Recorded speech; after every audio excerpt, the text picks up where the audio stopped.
Harapan kami kalau Pak Udi nanti misalnya terpilih ini dari MH Nasib, mudah-mudahan kita dari Nasib juga mendapatkan perhatian, apalagi kan memang daerah kita ini mengusung tentang wisata halal.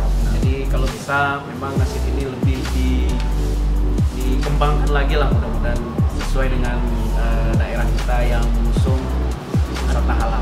Dan juga mudah-mudahan ketika nanti Buya dan Pak Audi menjabat, mudah-mudahan UMKM kecil ini lebih diperhatikan lagi agar bisa lebih berkembang. Kami juga mengucapkan terima kasih kepada Pak Audi ya, sebagai cawagup dari Bapak Mayadi atas aspek apresiasinya terhadap musisi-musisi Sumbar, bukan hanya di bidang tarik suara juga, cuma di bidang content creator juga. Generasi muda tentunya sangat mengayomi sekali terhadap musisi-musisi muda ini. Semoga kedepannya makin terjalin komunikasi yang baik, tentunya untuk mengangkatkan nilai budaya dari Sumbar itu sendiri.